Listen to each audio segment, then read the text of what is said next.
Welcome to Slime Rancher 2, the long-awaited sequel all about capturing little slimes and using them for our own profit while also trying our best to uncover the mysteries of the land. And today you're going to see just how I 100%ed it. But firstly, if you happen to enjoy yourself and are also new, then don't forget to leave a like and subscribe if you haven't already, as it's always extremely appreciated. Now let's get right into this.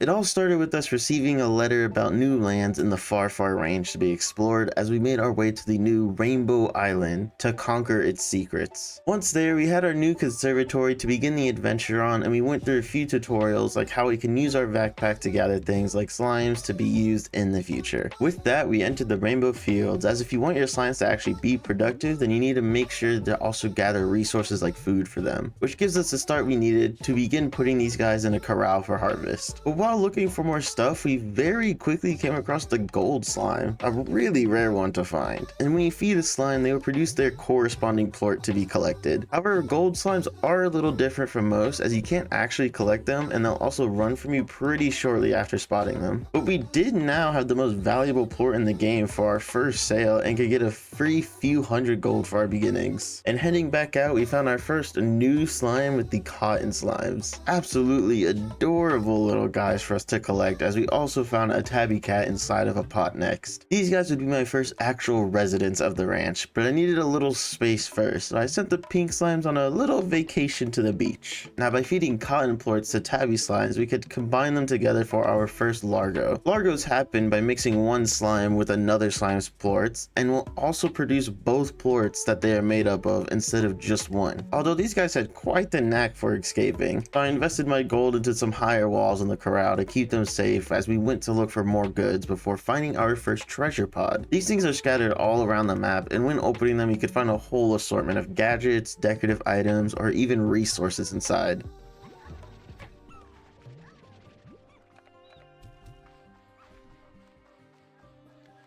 Access a research log. Accessing GG log. Oh my. Okay. Oh. Hello? What just happened? Why'd the music just turn off? Oh, did my game just crash? I think my game just crashed. My game fucking crashed! How? Unfortunately, with that, we were reset back to the great purge of the pink slimes, but the only thing we actually needed to fix up again was our corral and largo slimes. Popping open another pot, we found some jellystone and deep brine, two kind of important resources that we needed in the first game, so I am very happy to take it. We also came across our first gordo slime, massive slime variants that you need to continuously feed until they burst, oftentimes revealing secret areas or the path forward. For now, we didn't have enough food, so I made my way back to the farm and found the science research type of area, which had the refinery, which held all of our items for crafting, and the fabricator, which could be used to make all sorts of items, but most importantly the upgrades, which is a good time to mention that I found a treasure pod that held a heart cell inside, as pretty much any upgrade past level 1 requires one of these cells to make. Now, not only to help with our farm but also the cotton gordo, I decided to get down a carrot farm for some more food, but I couldn't afford all the upgrades at once, so I went with the sprinkler for some faster production. While waiting for everything to get growing, I discovered the pink gordo and gave it most of the food I was holding that was just taking up space, and then the game crashed again.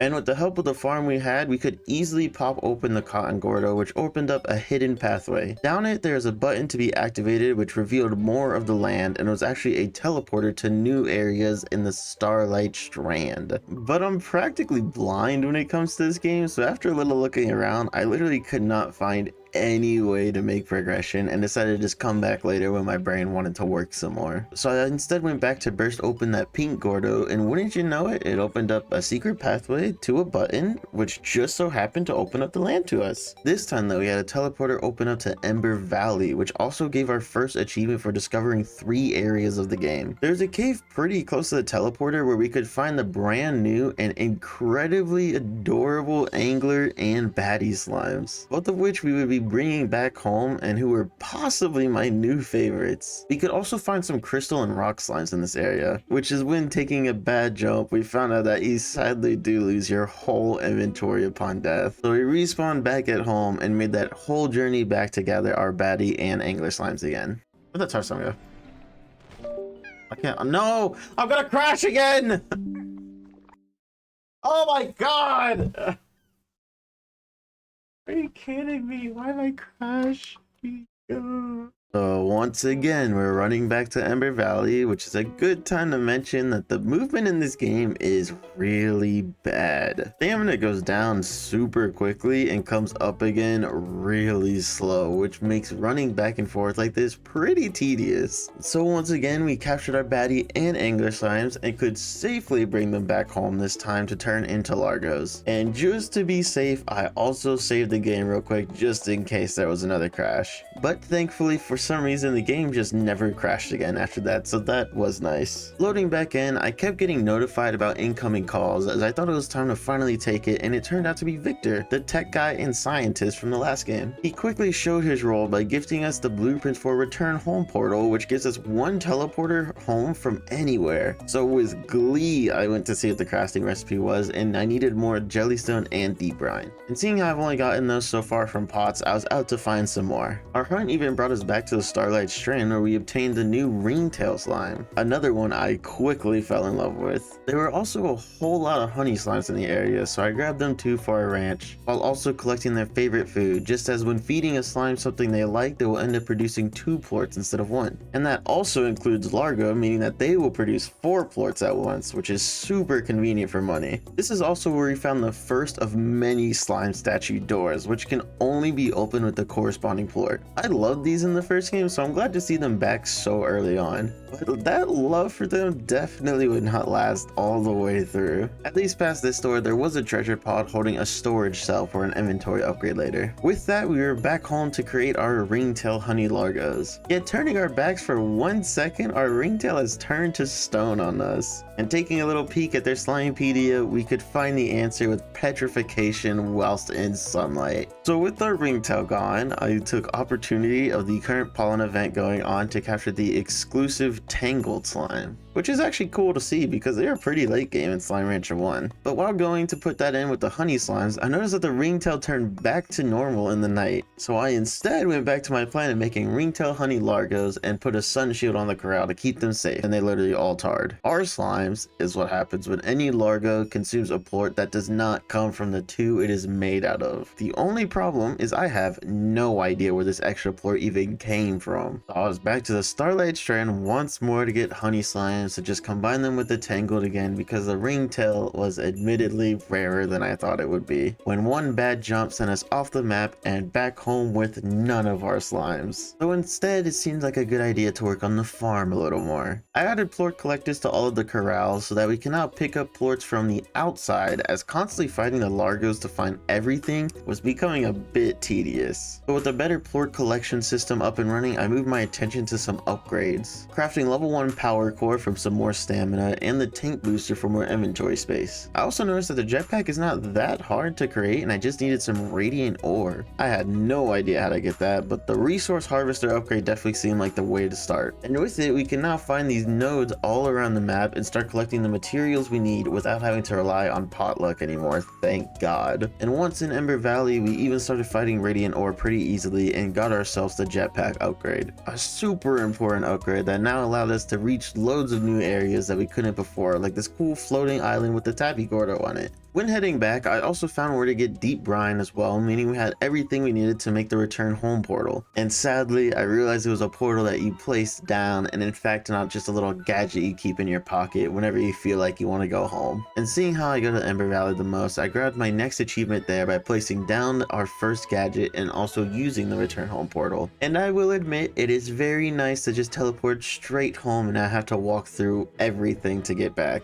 We could progress a little further now that we had the jetpack jetpack, allowing us to reach new resources like primordial oil and the crystal gordo, which was really easy to pop as you can find vegetables pretty much anywhere here, giving us our next achievement for popping 3 different gordos. With the geyser opened up, we could come across a whole new lava zone, and I thought I had the biggest brain using height and the jetpack to skip everything and fly over there. But it turns out this has been a very accessible area this entire time. We did grab some boom slimes here, and I have to say that these guys for sure had the biggest glow up from the first game to now. To be honest, most of this game looks absolutely stunning. In the lava zone, we could also gather lava dust and strange diamonds before heading back home and making some boom ringtail largos, which happened to not be the best idea for profit. But at least with boom plorts, we could craft the dash boots, an upgrade that greatly reduces stamina cost while sprinting and makes getting around a lot easier. I also made some farm improvements just by moving any gordo by a farm with their favorite food to make feeding them a lot easier, which is when we got another call for our next companions with Mochi, our rival, and Ogden, the fauna and flora expert. With that, I gathered rock and crystal slimes for the ranch and crafting purposes, while also collecting a new resource in silky sand in order to craft an extra tank, which thankfully gave us a 5th inventory slot to carry so much more around. And seeing how we had no more space on the ranch for more corrals, I bought our first farm extension for more corrals and farms, which is where we also found our first quantum bee drone, which sounds really cool, but I actually never got to using these guys. This is when we hit a bit of a stump though, because I had no idea what to do next to progress. So I went with what I've been collecting through this journey, and that's popping each of the gordos I have found so far. Starting with the baddie was pretty simple as we had all of the fruit we needed at home, and it opened up a shortcut through this cave. Next was the boom gordo, which was not as simple. Because booms only eat meat, it was actually quite a while before we got to pop it, as you only get like 2 to 5 chickens from a nest, and it can take a while for them to respawn, on top of them just getting eaten by other slimes in the area. So about 15 minutes later and 50 units of food, we could finish it off. Past it brought us to a pretty deep cave with almost nothing in it but this huge locked door. I just got a strange diamond outside of this room, so I tried using that to do something, but I soon noticed this little bulb on the side with a light beam, and it was obvious I needed to connect the two.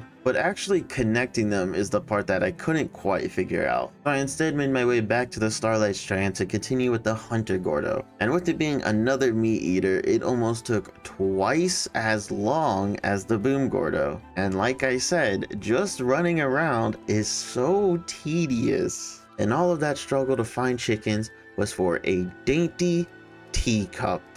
Wonderful. So moving on, we actually had a Gordo who was also a new slime with the Flutter Gordo, and they'll only eat a new food with nectar. I was a little worried this would be hell because it took ages to find the first one, but after that it was super easy to find the rest and pop the butterfly next. And just like the Boom Gordo, it brought us to a pretty big cave and over to another locked door with a beam of light. So with no key, I popped the ringtail next, which is easy as it'll eat literally anything, and unlocked another portal home. And the honey was the last Gordo I knew of, which just blocked off another decorative item. And finally back home, I made some honey flutter largos before selling a bunch of plorts for gold and collecting some more resources because I wanted to do more upgrading. I started by upgrading my tank so I could hold 40 items in each slot and could almost make the second level of dash boots, but I needed 10 wild honey. Here's the thing about that. You get wild honey from striped beehives, but you also get buzz wax from normal beehives, and both hives happen to inhabit this same area. And which one do you think was more common to find around the place? But eventually we could get level 2 and now really improve just running around. Like they're eating, but they're not producing plorts. I just realized that. Why are y'all doing that? Why y'all so smug? I want to say we weren't getting any plorts because while boom slimes have a favorite food and bearer hens, ringtails don't have any favorite because they just prefer everything. And because chickens are a lot harder to keep up than crops, I'm not feeding them anything that they actually like. I could be completely wrong and it could just be a bug or something, but it was very annoying as I needed a lot of boom plorts. And these guys produce slow. I also made the water tank upgrade because so often whole areas will be infested with tar slimes and just ruin the nice environment.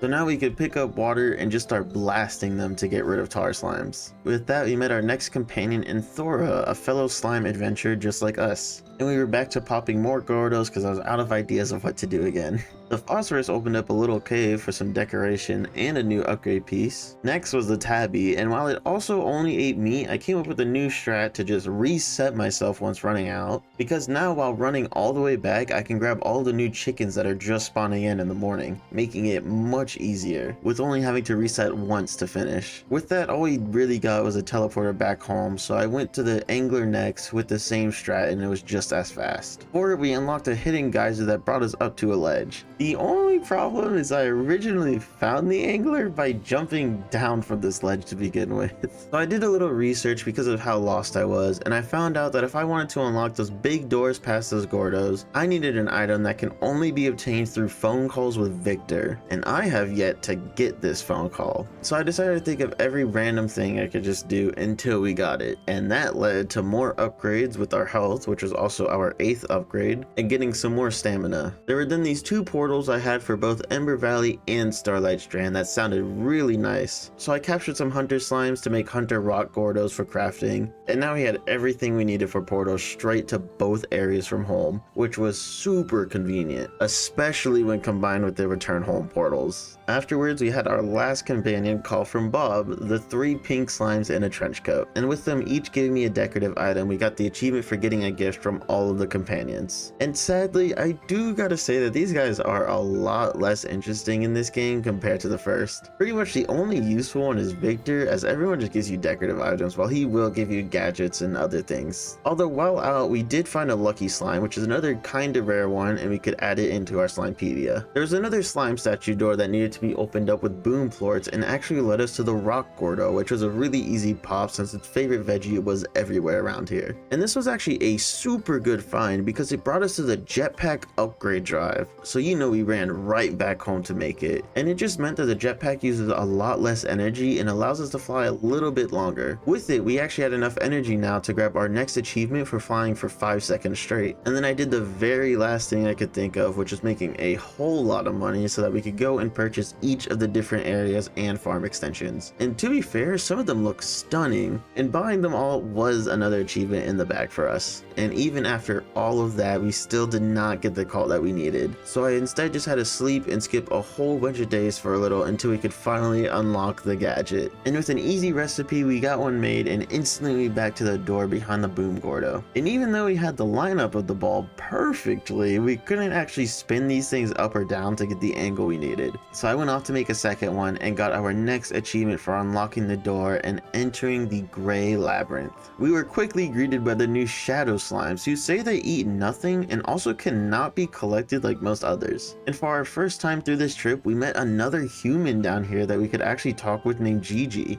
who we have kinda interacted before as she has left a lot of journals around here about her own adventures. But back to exploring, the labyrinth part of this name here was no joke. You had pathways that led to multiple other paths, and then those paths would lead to a dead end unless you could make your way down another path to open them up. And then you have even more paths that just send you into a full circle around here. On the plus side, I did kind of figure out how shadow slimes work, and that if you hit them with literally anything, they would drop a plort for you to collect. And with them, there are these little shadow plort collectors that you need to fill up with quite a few of them to open up. We could also find some new resources here like tin petals and magma combs, before even more exploration turned us all the way back to the start. But after a little bit longer than I would like to admit, I found my way through some pipes and into a more important looking room that had a pathway to finally bring us outside the labyrinth and into a very beautiful looking area. But another talk with Gigi revealed that even all of this vast ecosystem is still a part of the labyrinth, although it was thankfully a little easier to navigate outside of here and even find new stuff like black indigonium and the new twin slimes.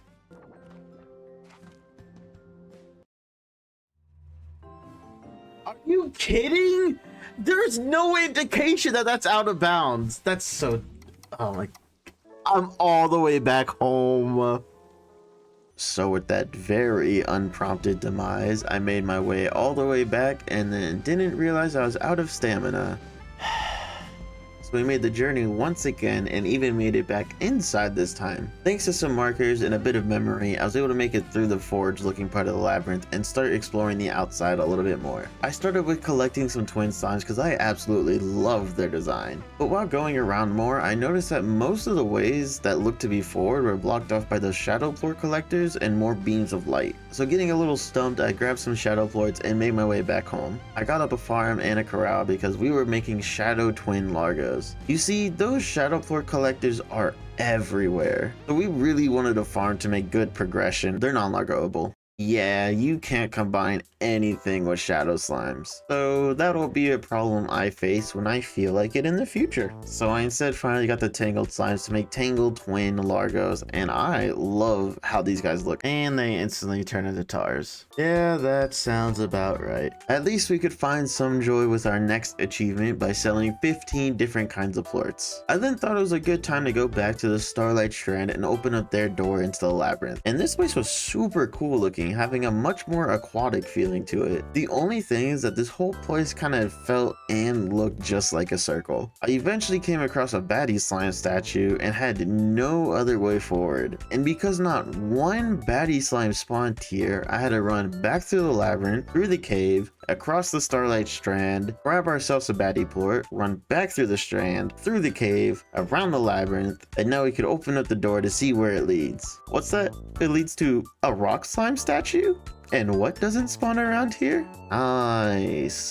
Definitely not something I wanted to do because running back and forth all the time, no matter the upgrades, gets really boring. Although giving it a look, it did just seem like the door opened back up into this first area and made a circle around it all. But all the different little spaces I could find and look into didn't seem like a way forward either. So confused, I made my way back to the entrance and worked on opening this plort collector. And after collecting 25 plorts, all we got from this was just a decorative item, which is so upsetting. So with that unfortunate outcome, I made my way back to the forge part of the labyrinth and actually found some good news. That being that if you pick up your light reflectors to use elsewhere, the door will actually stay open, which is really nice because we needed to use a lot of these, but also meant that we only ever needed to make 4. From now on, I would also start focusing shadow slimes when coming across them, because according to the wiki, I need over 1,000 plorts for collectors and doors, and don't want to be struggling to find them in the moments I do need them.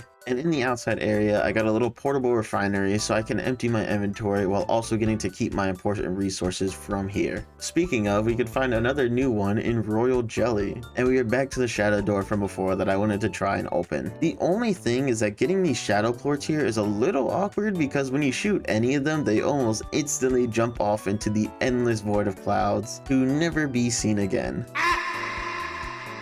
But even with a full stack, it wasn't enough to open the door because we needed 75 to open this one. We did at least find the area to collect the map for some easier navigation, and also found a shadow slime statue. And even now, after finishing the game, I have no idea what this thing did. So instead, I moved on from the shadows and went to the light beams. I was just really confusedly sat waiting for something to happen after finishing, only to realize that even though the light is going through the first catcher, it isn't actually being sent anywhere. But once I put it all together in a more stable way, the light began falling and pointed towards some pretty far looking platforms. And because I didn't want to die while also wanting to see what was over there, I used all of my learned parkour skills so far to make jumps, scale up towers, and find any foothold I could stand on until I had the height and distance I needed to fly over the elevated platform. And I do gotta say, I'm pretty proud of myself for that one. So we got all the lights together to open the front door, and another conversation with DG revealed that this is the Terrarium. Because of an unknown force, the land and creatures are beginning to warp and change on a quantum level. So the Terrarium is here as a last resort to keep at least some of the life safe if anything is to ever happen. In here we had another light, but literally no bulb anywhere that I could put it. Although there was a button to press and brought out the light pretty high, but there still wasn't much else around outside of a hunter slime statue. And with no hunter slimes around, we had to get back home. But the problem of crossing the gap was back upon us, and with no way to get to higher ground, it was actually extremely simple because we had more than enough movement to fly over it without an issue. So we grabbed the hunter floor, and on the way back also made sure to grab more shadow ones so that we could open that door and find pretty much nothing nothing that was actually of use inside.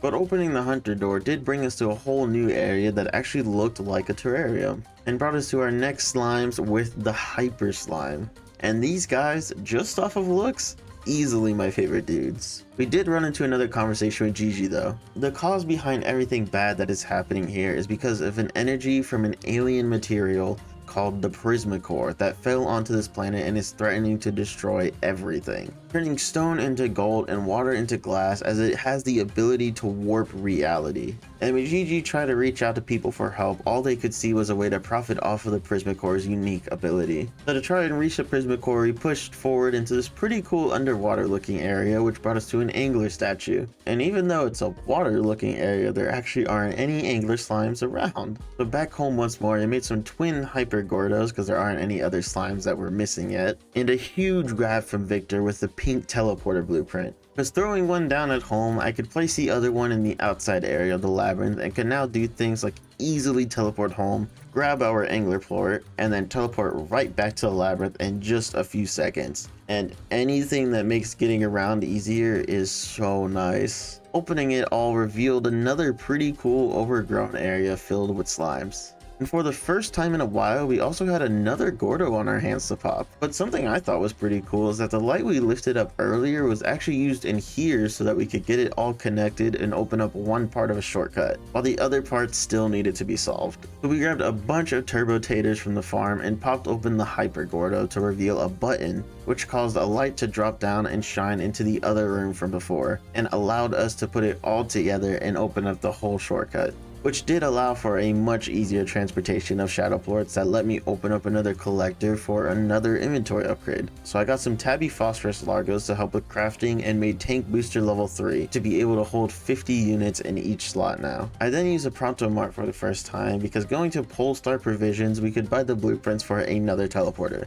But to make it we needed something called aqua glass, which can only be found in the aquatic labyrinth, so it seemed like a good time to get collecting and also find the secrets of this area. There was a button for us that looked just like a rock from afar, and I completely missed on my first run through, that opened up a door to another button, which then opened up another door to a pathway to another button, which then opened another door for another pathway that actually led right outside to the same place that the forge led. But while inspecting my map, I noticed a different little area right on the edge. So with nowhere new to go, I went to see what it was, opening a few more light puzzles and grabbing some shadow plorts before finding this absolutely beautiful pink and purpley environment to explore. I mean, just look at how pink this chicken is. We also found the last new slime with the forever sleepy Sloomber slimes. After that, all we had left was another shadow plort door, which led back to the entrance of the aquatic labyrinth, a pretty quick to explore biome. But after that nice relaxing area, I do just have to say, I absolutely despise tar slimes. And it's not because they kill other slimes, or because they spread like wildfire, or because they're in every single area of the map, or because they make exploring extra annoying. It's because this game has really nice music like this.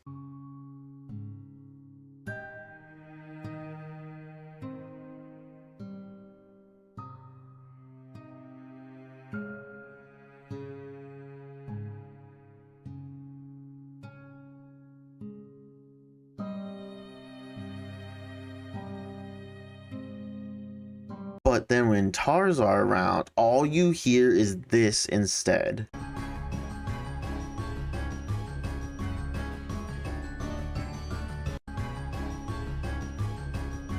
And because they are so common, this is all you hear for like half of the playthrough, and you hear it from so far away.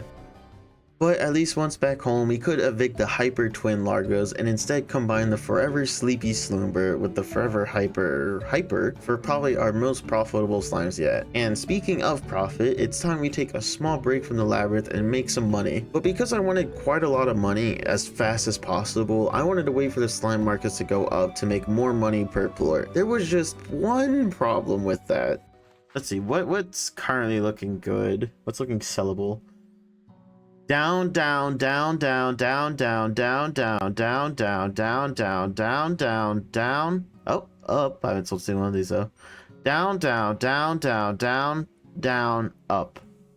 Are you Yeah, even though we didn't sell plorts all too often, the markets were still so bad. So I just sold something whenever it was high, slept to reset the day, and then checked the market to see what was any good. And given some time, we were able to make 100,000 total gold. And we could use all of our new gold in the Polestar provision shop and spend it buying 40 different items for our next achievement. And also a little hidden one for petting the store cat. And that's all we had before getting back to it. Our first task was to fill out this slumber statue that has been just waiting here for ages. In doing so, we got to open up a secret door that went through a pathway and into this big dome room that I have also been trying to figure out how to get into for ages again. And inside also held the twin Gordo for us to burst open. But all we got from that was another TP somewhere back home. So instead I went to see what the path forward had in store for us, and that would be our next button. And this one actually parted the clouds that obstructed the pathway from before. This one right here that really confused me. And now we can walk on it without any type of death. And at the end of the path was another teleporter that brought us face to face with the Prisma Core. Talking to Gigi, we learned that she's actually from the future and has come back in time to try and contain the Prisma Core because in her timeline, it's destroyed everything. But with some extra time, she has learned about a device called the Harmonizer that the ancient builders here constructed to contain the Prisma Core. The only problem is the location of it is completely lost. So it was up to us to find where it landed. And to discover this, we needed to unlock the nullifier to open up secret areas. But to unlock the blueprints, I first needed Prisma plorts to trade. But there are no Prisma slimes in the game that we could just harvest for their plorts. Instead, we need to search the area for Prisma disruptions. Events caused by the Prisma Core going a little bit crazy. During these events, all the food begins turning unstable, and when any slime eats it, they will produce an unstable plort. And shooting those plorts through some space rifts will stabilize them and create the very Prisma plorts we needed. But while going through the process of cleansing plorts was easy, actually finding the event was a little bit harder. We did get this disruption detector a bit ago, but I honestly had no idea what it did. And it seemed to only actually do something when being really close to an event, and at that point, I can just use my eyes. So instead, my strat was to sleep to pass the time and could just teleport to the areas to see if there's an event going on or not. With that, I got more than enough plorts needed to unlock the nullifier blueprint. Crafting one, we can use it on the funky looking walls that the unstable power of the Prisma Core created to reveal what was behind them. And most of the time, it was quite literally nothing. On top of that, they were surprisingly hard to actually come across. And seeing how we had all these doors and needed to find the one harmonizer blueprint, I decided to spend some time on other stuff for now. Like standing in a storm with a sacrificial slime in the hopes to get struck by lightning. Okay, we didn't actually need the slime, but playing in a storm and getting hit by a bolt of lightning was one of our next achievements. We also got to collect a new resource with storm glass. And just to not keep any information from y'all, I ended up disabling tar slimes around this point in the game because they invade literally every single area and are so obnoxious with their music. But moving on from that, by trading enough Prisma plorts with GG, we could start collecting a good amount of night market tokens, which will open up once it's late enough. The real good things cost a few hundred plorts, but all we really needed to do was buy 3 cheap things for our next achievement. Now, thanks to a viewer, because I stream all these games over on Twitch, I was directed to the Shadow Sure Shop module that we quickly took to the fabricated to craft. And with it, now when we hit a shadow plort with anything, it'll drop 2 plorts instead of 1. And while it would have been way nicer to find this thing earlier, it was still pretty good anyways. But instead of utilizing that now, I went off to the Ember Valley once more because not only could I collect the achievement for opening my 50th treasure pod, I also got lucky during a storm to find a lightning moat, which will be important later, but I could also find a little secret path behind a waterfall. And by filling in a few slime statues, we got another achievement for finding Powder Fall Bluffs. A snow-filled wonderland with walls completely made of ice and the aurora lights everywhere you look during the night. A truly very beautiful biome with new resources like perfect snowflakes, slime fossils, and the thundercluck, which is the great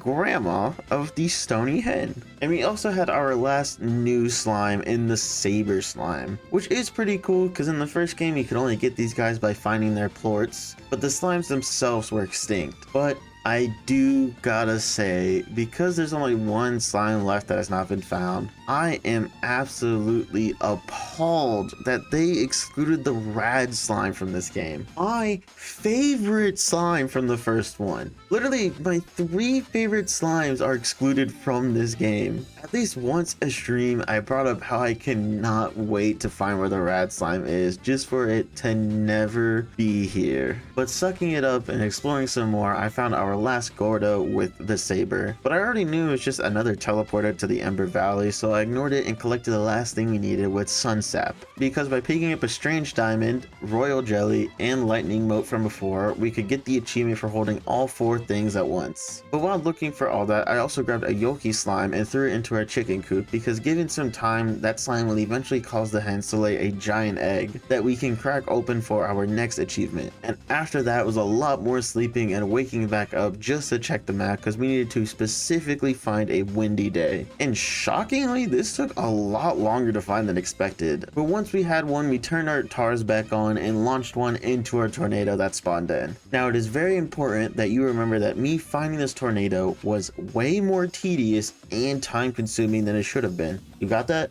Perfect. I also got our next resource with drift crystals that were thrown out of the tornado. But with all that done now, it was time to get back to more serious business. And I will be honest in that I did look up a map for the neutralizer, because finding these doors was a lot harder than I thought it would be, while also being pretty useless when I could find one. At least while searching, I did get the achievement for opening our 10th Shadowplore collector. With that, I made my way down the cloud bridge and could open up the door for our harmonizer. But turned out the harmonizer isn't actually a blueprint that I find and craft, but a really big bell that I have to ring.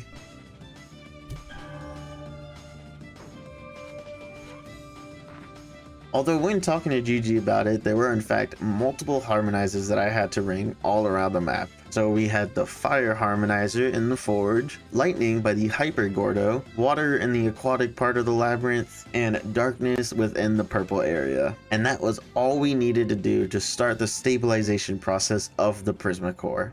But the way it was about to react was going to start creating tar slimes, so it was up to us to stop them. It pretty much started a boss fight, which was actually pretty cool, by spawning in these amalgamations of growing tar slimes that we had to shoot off with water until they were down on the first phase. And the second phase had this huge tar shield protecting all of the vital parts. So we instead had to fill up this machine with slime, which turned on a sprinkler system of sorts, and we could put everything we needed into the tar slimes to completely take them down once and for all, getting our achievement for stabilizing the Prisma core and saving Rainbow Island as we watched it transform the area full of color and life, where slimes could begin living a normal life once again. With that, we were given an idea of how the land would react now that the Prisma core has been fixed, and got a little cutscene about Gigi's plans for her own future. But just because we've saved the world and completed the story does not mean we are done just yet. In the Polestar provisions, we went shopping for the link cannon, because by setting the cannon end on one side and the receiver end on another, we can shoot a plort through the cannon and into the market for our next achievement. But outside of that, this actually seems like a really nice way to use all the corrals that are further away from my main central base. But it turns out that the cannon and receiver have a small range, like really small. Not even enough range to reach my closest corral. And to make it even worse, I can't even keep it for fun because it only takes one item at a time. But the bad part was actually yet to come, because our next achievement, we needed to craft 5 different quantum drone bees. And to do that, it required 500 flooded plorts, which was a lot but easy to get with time, 25,000 gold, which we could build up with just a round of plorts, 75 lava dust, which was easy as you can find it pretty much anywhere in the lava zone, 15 strange diamonds, which while rare weren't actually that bad. But then the worst of all, we needed 75 wild honey. I mean, just look at this honey to wax ratio we were dealing with. Eventually, I did come up with some pathing that allowed me to run through the Starlight Strand a lot faster, and after almost 2 hours of resource gathering, we had everything we needed for 5 bee drones. Next up is actually an achievement that was in the first game, and that is the slime ball pointers. Here's the thing though, in the first game you had more of a basketball hoop that could easily be cheesed by just standing above it on a rock. In this game, you have a vertical hoop that randomly moves in 5 different directions. In the first game, you only needed to make 60 points. In this one, you need 120. In both games, you are only allowed 1 minute to reach this goal. And just to make sure, one slime is still only 1 point, meaning we need to average about 2 points a second here. I grabbed up all the pink slimes, cotton slimes, and tabby slimes for ammunition and gave our first attempt.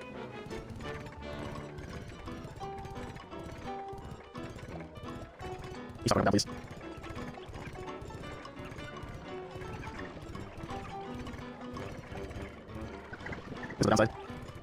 Within our first minute, we made it all the way up to 101 points and took an extra 14 seconds to get that 120 we needed. But the failed attempt wasn't even the worst part of it. It was that every time I did fail, I then needed to collect all the slimes again and make sure I still had enough to make all of the points I needed. And this game definitely was not super polished either, as I started noticing multiple times the slimes would go through and actually not count as a point. But after a few more tries and some close attempts, I instead picked up the hoop and went for a different strategy. Because of the way the hoop moves, you can actually put it in very specific areas where it will become restricted, like this little archway not allowing it to move sideways or up anymore. But I knew I could do better, and I did, because in this super small cave with just enough space to place it down, we could prevent movement altogether. We still had the pretty consistent problem of shooting slimes through and not getting any points, which slowed us down, but another problem started popping up because in such a small space meant that slimes would actually begin to block us from making points unless we move them. But even with them things, the lack of movement meant that this was now a very easy achievement in our pocket, and the last thing we needed to do was complete the Slimepedia. I've done most of it just through playing and sharing with you all the new things and areas I find, meaning that we were done with the tutorials,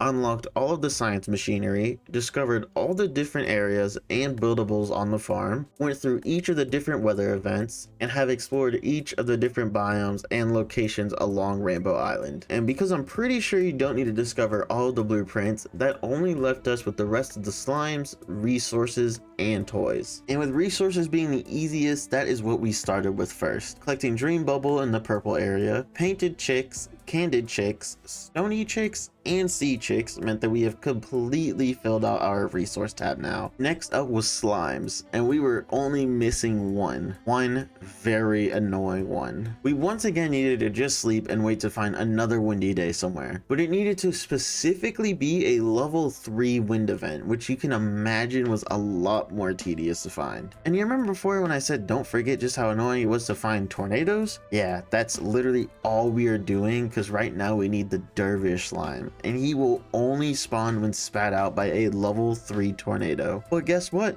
Just because that's how it happens, it does not mean it happens every single time. So for a very long time, all we did was sleep, check the map, not see what we wanted, then sleep again and repeat until we found it. The worst part is sometimes you could go whole events without finding a single tornado, or instead you will actually find one, but it will last all of 3 seconds, and then right after that the level 3 event will just end. But after a while, that's when I discovered the Gordo Snare, a trap that will attract any Gordo depending on which favorite food you put in it. So we spent some time running around until we found ourselves some prickle pears. The only issue is that we're using the advanced snare, which did have a chance to attract the wrong slime. And on our first attempt, that is exactly what happened as we pulled a phosphorus. But the worst part is that after popping it, they actually consumed the trap, meaning I cannot reuse it, which is only bad because the crafting recipe does use wild honey. So I instead spent some money on the Master Gordo Snare, and according to its own description, it guarantees a Gordo of the favorite food. Remember that word. So I got the trap all set up with the pear, and bright and early the next morning, we were seen with a ringtail Gordo. Alright guys, let's sound this out together. Guarantees. You know, maybe the problem is that I put the trap in a location where the prickle pear does not naturally spawn. So I went back to the Amber Valley and got another trap down where we found another goddamn ringtail slime. My only guess is that because we haven't actually discovered the dervish slime yet, that's why we can't trap it. But in both the game and the wiki, I can't actually find that fact anywhere. So I just went back to being a storm chaser and could finally get the dervish slime for ourselves. And the slime section was now all filled out. For context, I started looking for the dervish around day 105. We are now past day 140, but the last thing left for us was to just find all of the toys, which just meant sleeping through the day, opening up the cuckoo corner part of the shop, and then buying all the toys with the bomb ball, beach ball, plushy pufferfish, bouncy ball, and then ran into the bad part where we just would constantly get repeats of toys, but could eventually find the glow bug, rubber ducky, yarn ball, and the last one we needed with the moon.